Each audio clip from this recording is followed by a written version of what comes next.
Hey, get up and go challenge day 29. Sharon Horne-Ellstrom here, and I call this one sea soap. Now, I wish I had a $100 bill because that's a C note, but of course, in my wallet, since I'd never get to the bank anymore during COVID-19, no nice, crispy $100 bills. I still have kids that I like to spend money on periodically, and granddaughters. I just have crispy $1 bills. So, sea soap. Of course, we're going to go through the framework today in our seventh area, our last and final area, of course, of our life, the most important areas of our life, as I've learned them and categorized them for decades now, is physical, mental, emotional, spiritual, financial, relationships, and contribution. Now, it's no particular order. Remember, we early on in this challenge decided what is the right priority order for you, because what my priority order is, it isn't this is just how I learned it and memorized it, and it's stuck in my brain. But that's not my order of priority. I would say physical is my first order of priority, because I've had lots of physical challenges, and if I don't pay attention to it and take care of myself, I won't be here to do anything else, and secretly neither will you. So we need to take care of our core level, foundational levels of being in each of these areas. And if we ignore any one area too long, what happens? It will get our attention. Something will happen in our experience, our life, to someone close to us, maybe not to us personally, but to somebody close to us, that has us wake up and pay attention to how we're working on that area in our life. Have you ever had a friend or a relative get a really difficult, challenging health diagnosis, a cancer diagnosis, or a lupus or some other type of disease diagnosis, and it made you take a deep breath, say a quick prayer for them, but realize that, oh my gosh, I have been taking my health for granted. I better pay attention and do something about it. Me, during COVID-19, absolutely positively. And that's why I think every time I do this challenge, I talk about the physical aspect of our lives first, and I give an example of that over the 4 days of spreading out the SOAP of the SOAP framework. Why? Because it's COVID-19, and the SOAP framework helps me remember on a conscious level, when I need to do it on a conscious level, what I'm focusing on, what I'm thinking about, what problem or challenge or change I want to make sure I'm better off after it than when I first experience it. So today we're talking about the area of contribution. Contribution, of course, is defined by you. Contribution is, in my opinion, your impact or your interaction with something outside of yourself, some other aspect of the world. Me, like a whole lot of other people, I just want to make the world a better place. And you probably do too if you're listening to me. How do you do that though? What and how do you go about making the world a better place? How do you contribute to the world? A lot of times we think it's by donating money, right? Donating resources, having resources, because that's how charitable contributions and organizations have set it up. Nonprofits have set it up that we give them money so that they can fulfill their mission, do what it is that they want to do. Now, absolutely positively can do that. I do that. Most everybody I know contributes money. But in addition to contributing money, you can contribute all sorts of resources, especially, and the most valuable resource you can ever contribute is your time. Your time and your energy and your attention is much more valuable than any piece of paper could ever be, right? So don't overlook that when you're thinking about the area of contribution. Contribution is how I'm impacting anything and everything else on the planet outside of myself, right? Now, of course, we can contribute to ourselves, but I think that falls under all of the other areas. So if that's the area you want to think about because you're like, okay, I got to take care of myself first, I totally get that. But beyond that, what kind of an impact do you want to have? So I'm going to talk through a couple of examples of the SOAP framework with respect to contribution, because I did it for this exercise. And then I did it again this morning, actually, as part of my homework. I did it again, and I did it with a more concrete example. So the first time I went through it, I said, okay, what's my current situation? What do I want it to be? And my current situation with respect to COVID is I help people using challenges to get and have a better experience during COVID-19. And I'm doing that for free. I'm doing that just to help people share information and knowledge and lessons learned over my 60 years of life. And, 47 of that has been in different businesses or industries or corporate America. And so I like to share that information with people, both in the Get Up and Go challenge as well as on a Facebook group I have for business owners called Supersize Your Business, and in a couple of other places as well. So those are ways that I give back to the world around me, to people around me, to try to share some of the stuff that I've screwed up on over my lifetime so that other people don't have to make those same mistakes as well. And what do I want it to be? Well, I overall, massive, big goal and objective, want to help 1 billion people to realize that they can create and live the life that they want by being themselves. Now, one of the things I've done as part of that to move me toward that is I created our tool today. I've used our tool today, and I'm not sure what I want to call it because there's 4 different tools I've used, but they all basically say the same thing. They're saying it's like having a mission statement. What is our mission? What is our overall big goal and objective? I call it your mantra, your motto, your battle cry, or your code of conduct. What do you stand for? What's important to you? And then who do you want to help with that? So that's part of our guess. Let's talk about our tool today. So battle cry I added recently because my daughter and son-in-law are having a baby girl in February, and they have been working on picking out names. And one of the names they picked out to consider, because there's hundreds of them that they've been considering, was Valencia. And my son-in-law said, I like Valencia because it sounds like a battle cry. I'm going to round around with her like Lion King and yell, Valencia, Valencia. So that imagery gave me the idea to say, well, it's not just our motto or our mantra. What is our battle cry for the world? What do we want to spread around the world? And we're willing, and we feel so strongly about it that we were willing to yell it from the rooftops, to yell it on the mountaintops, to scream it out like Valencia. We're so excited about it. So that's our tool today. So think about that as you're thinking about your story, your situation. What's your current story? What do you want it to be? Whenever we're thinking about what we want it to be, we want it to be so exciting and so compelling for us that we are drawn to it. But not only us, other people are drawn to it as well. So what do you stand for? What do I stand for?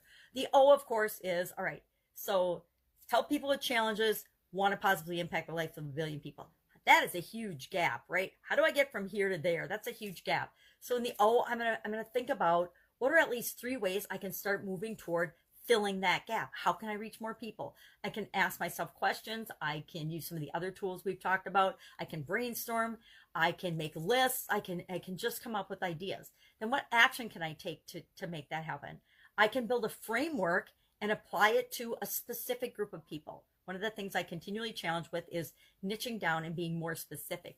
And one of the areas and the people that I've wanted to help for a long time, because I used to and kind of still belong to that group, is people with chronic pain, particularly women with chronic pain and disability, because we have our own unique set of challenges, as does anybody with chronic pain or a physical impairment to them. Sometimes it's a mental impairment, but a lot of times the mental impairment comes from the physical impairment because it all meshes together. So chronic pain, folks with chronic pain. I've had a group called Painkillers for a while that I, for a lot of reasons, did nothing with. It just sat for a while. Since like 2018, I started that group, and I have not really done anything with it for legal reasons and a lot of reasons. But now I'm in the position where I can, if I so choose, work on that group. So that would come under O. So what are some actions I can take? I can build a framework to apply for, or I could start and add to that group and find a specific group that I can make a positive difference for. And I guess the P is then, how can I automate that? How can I make progress on that, moving toward that goal on a regular basis instead of a sporadic basis, which is what I'm kind of doing right now. I kind of taking the shotgun approach. I throw a bunch of stuff out and see what sticks. Not a very angled and concerted effort with respect to that. So what's the other example I went through? Because this one's kind of a high pie in the sky, global, visionary, big as the world type contribution that I want to make long term. So what's a shorter term example of a contribution that I can make? So for my homework today, I ran through the SOAP framework, and this time I did it with resources, donating not just money, but stuff to various charities like Goodwill, women's shelters. There's a place in a town near me that has and does and helps women and families with the funds that they achieve. that have been abused or battered. And that's my favorite place to take stuff. So with respect to contribution, donate resources, I call this one. And I'm like, okay, well, what's my S? What's my current situation? What's my current story about donating resources? And actually, I started this about a little over a year ago. I started, maybe longer. I started getting rid of things and donating things that I no longer use. Things that I might need again, but I probably don't. So I set a goal and objective that I would get rid of 90% of my material things as I was divorcing and getting and moving out of my home. So 90% of my stuff had to go. And I did that. I went down from a big old house to where I am now in a storage unit. And definitely gave away 90% of what I own. But I wanted to make this a more regular thing, right? So because I still have too much stuff. I'm going to admit it. I still have, if you look at my background, you can tell what my life is like, right? Pretty cluttered, pretty full of stuff. So I still have too many material things. So what could I do to go from where I am now? I want to contribute. I want to donate. I want to make a positive difference in the world. And I'm doing it haphazardly and slowly. And how can I want to do it on a continuous basis. I want to continually be adding value to the world with things, right? Donating things to already existing charities and organizations, things that already exist. Instead of creating my own thing, like I talked about in the last example, create my own big thing, donate things that I already have, but they're underutilized or I'm not using them at all, to already existing charities. And then how can I make that, progressing to that I do it all the time? I have a routine and a regular schedule that I do that at. So OR, what are some ways I can fill the gap from where I am now, haphazardly donating things, to making sure I'm donating and culling through things and simplifying my life on a regular basis? Because simplifying my life benefits other people, and that I can donate the things that I don't need anymore that are complicating my life. And so I brainstorm some options. Once a month, I can find things that I don't use and donate.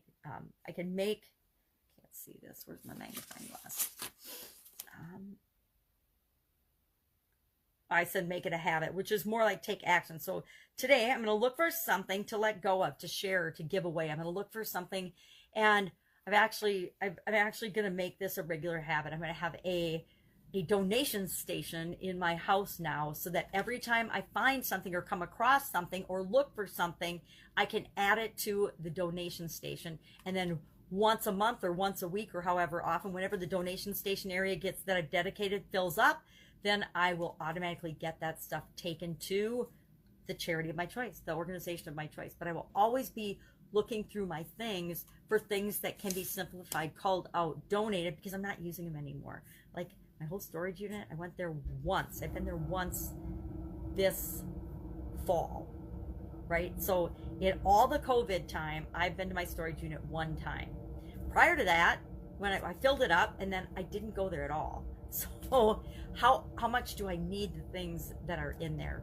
Some of them have sentimental value. I'll keep those things, but the rest of it should all be given to charity or to people that can use it right now, instead of paying to keep it in storage. So I could have that money from storage that I could donate to charities and causes that I care about. So that's another more concrete example. What can I do right now? I can start donating to charity. Now, am I working on the challenge and adding to my bigger vision? Absolutely, positively, of course I am. And so I'll do both simultaneously. So our action item today is to share one thing that you stand for. So it doesn't have to be a ton, just one thing that you believe in, one thing that you stand for. And it's not for us to judge or criticize or critique or anything. It's what is something that's important to you. To me, it's important to help people with chronic pain, chronic illness, chronic disease, to create a better life, create the life they want, not the life they feel they're stuck with because they have pain. That would be something that I feel very, very strongly about it. My friend Abel, her overriding contribution and goal is to help people read more books, to help people learn and grow and have the skills and abilities they need to create the better life for themselves and for those that they love and care about. So share your battle cry or your motto or your mantra in the comments below. And then code of conduct is a longer version of the things that you stand for. We'll talk about that another day or another time, not today, and not during this challenge either, because it's a big topic. I'm still working on my personal code of conduct. But share that. If I were to share my motto, my personal motto, and it's been this for about 10 years is be loving, love being, be you. And I've used that a lot over the last 10 years, and I think that you'll probably see more of that going forward because it is my motto, it is my battle cry, it is my mantra, it is the way I choose to move toward living my life each and every day, and I want other people to do the same. So mine would be loving, love being, be you. What is yours? Or what do you stand for? Mine is helping people with chronic pain, helping people that are having challenges, helping people that have somehow felt like they were disenfranchised or disadvantaged in some way, shape, or form, to move past that and move on with their life. Share yours in the comments below, and I will be with you tomorrow for day 30 of our 30+ day Get Up and Go challenge. Get up, go do this, have fun with it, and I will, of course, be with you tomorrow.